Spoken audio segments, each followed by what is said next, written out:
Hello everyone, welcome to IBS Shimla. तो आज की इस वीडियो में हम डिस्कस करेंगे जो आपके पुलिस कांस्टेबल 2022 में पूछे गए मैथ्स के जो क्वेश्चन हैं उनके बारे में इस पेपर में डिस्कस करेंगे।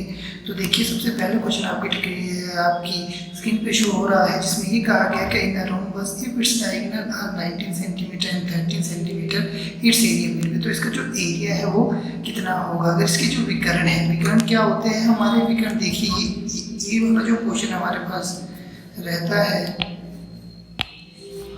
ये वाला जो क्वेश्चन हमारे पास रहता है, ये इसके विकर्ण कहलाते हैं, जो इसे 20 से 2 इक्वल ट्रायंगल में डिवाइड कर देता है। तो हम इसे ट्रायंगल, और ये ट्रायंगल की आपको जो लेंथ है वो इसमें दी गई है।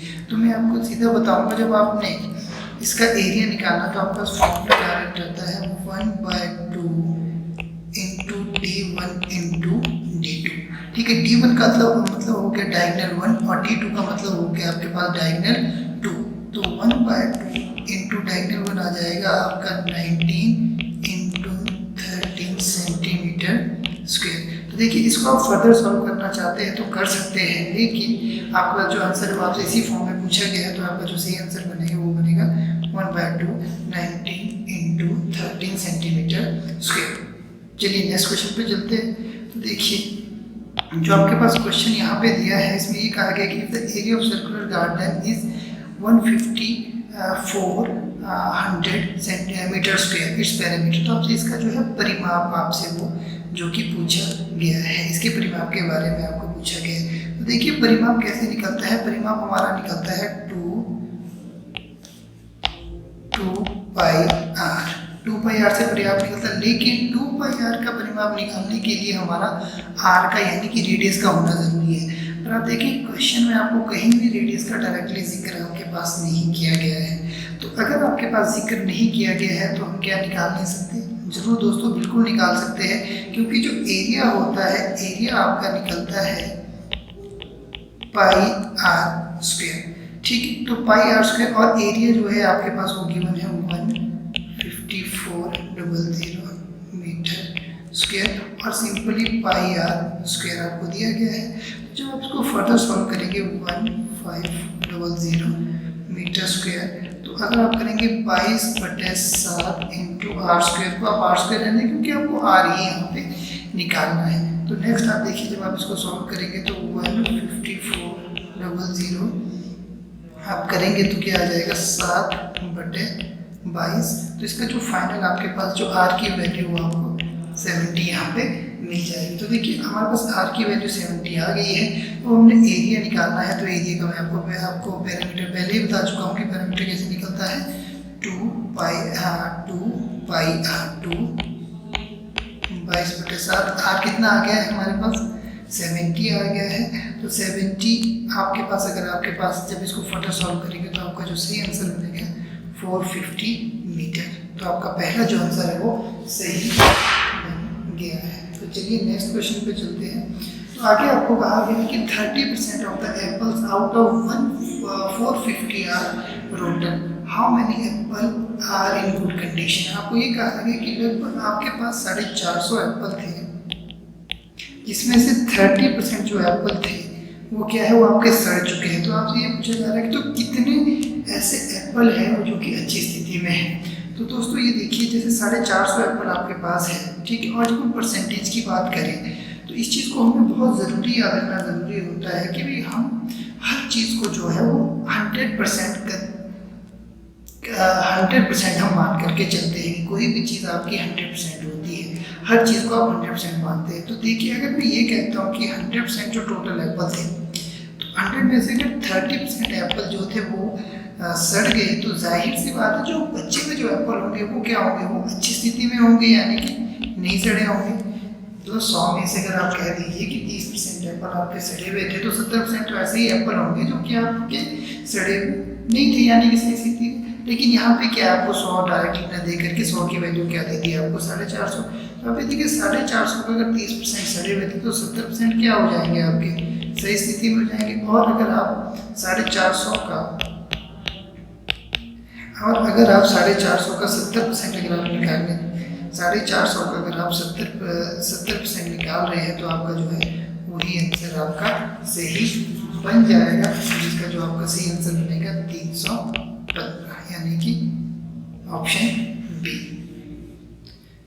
तो अब देखिए नेक्स्ट क्वेश्चन हमारे पास आ गया कि Veena obtained the amount of 8376 as simple interest on certain amount at 6% per annum 6 year. What is the amount invested by Veena?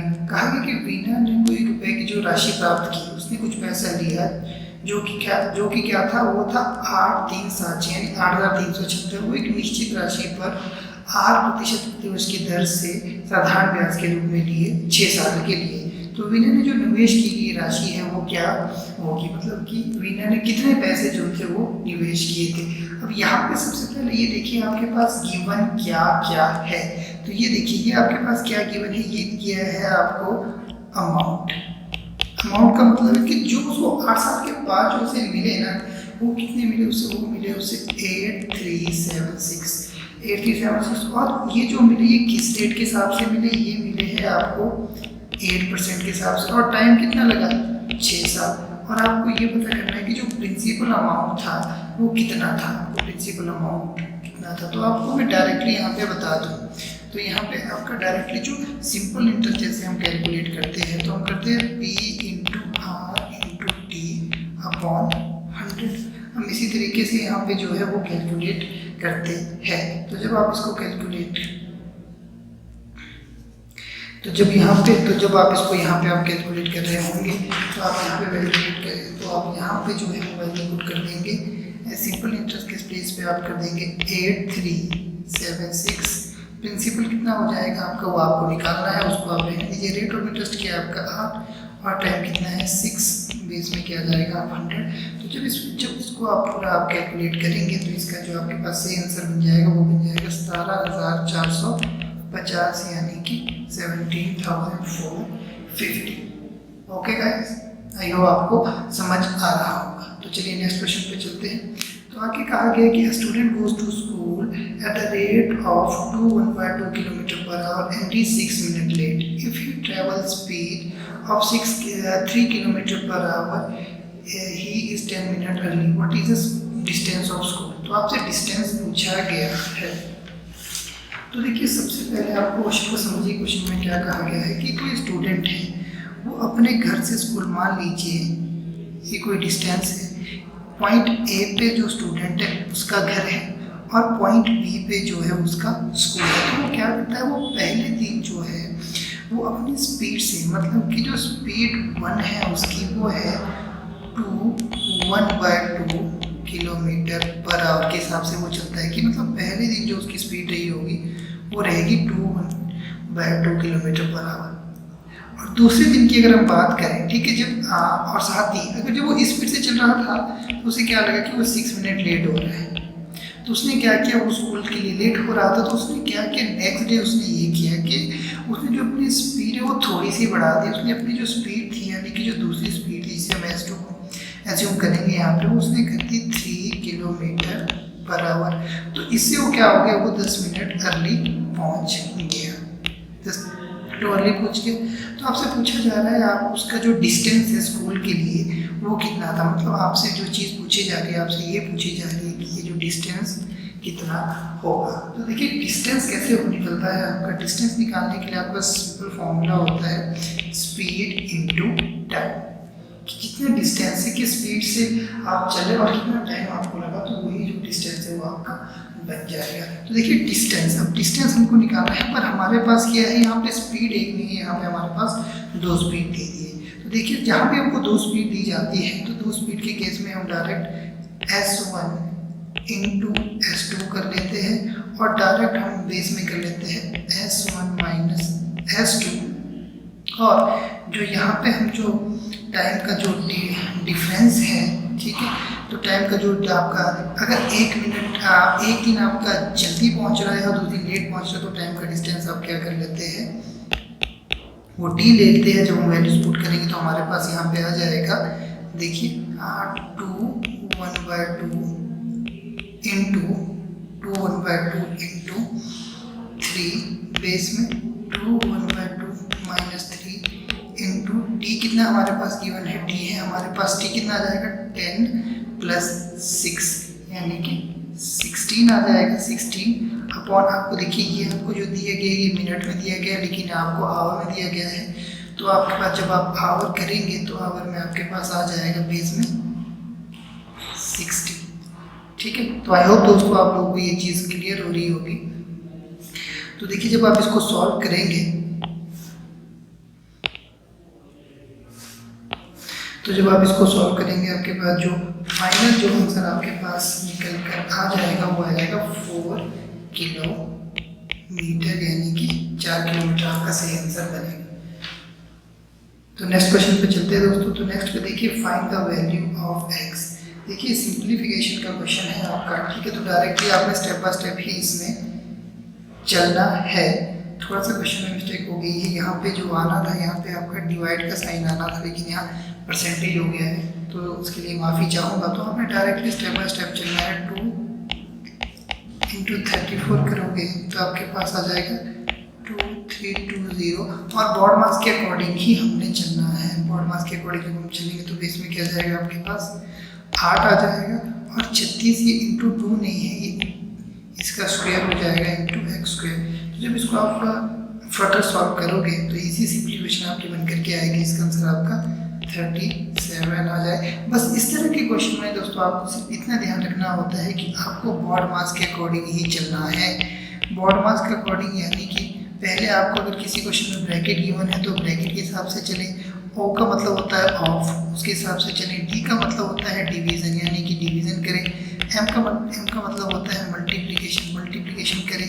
A का मतलब होता है एडिशन करें और S का मतलब होता है सब्सट्रैक्शन करें।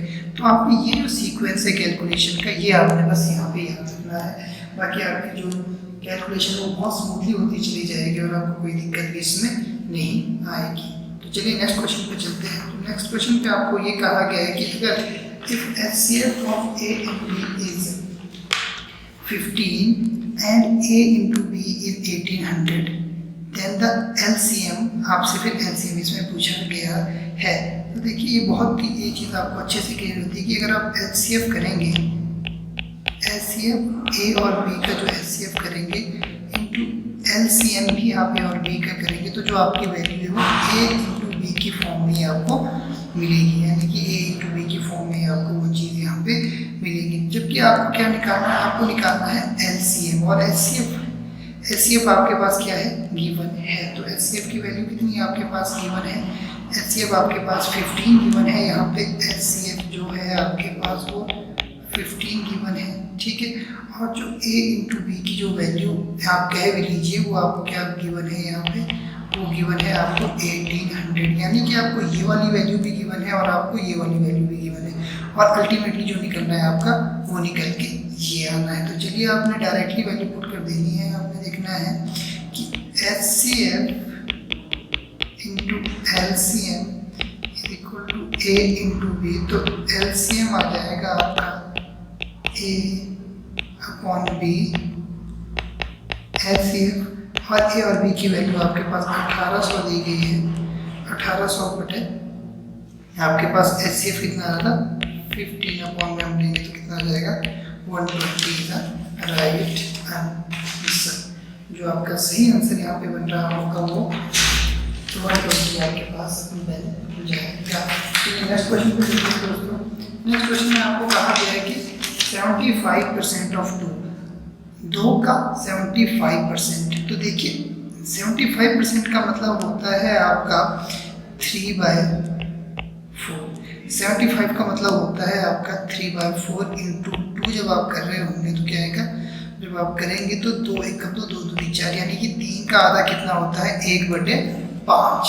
आप सोच रहे हो कि 75 का 3/4 मैंने कैसे लिख दिया। तो देखिए दोस्तों आप 75% जहाँ पे आप लिख रहे हैं तो बेस में आपको 100 लगाना होता है। तो जब आप इसको फर्दर सॉल्व करेंगे तो आपके पास 3/4 आ जाएगा। तो जो आपका 3/2 का मतलब होता है हाफ, यानी कि जो इसका जो सही आंसर है वो बन जाएगा 1.5। तो दोस्तों ये था हमारा वीडियो। आई होप आपको पसंद आया होगा। अगर आपको पसंद आया है तो ज़रूर हमारे चैनल को लाइक शेयर और सब्सक्राइब करें और फ्यूचर में ऐसे वीडियो देखने के लिए हमसे जुड़े रहें। Thank you very much.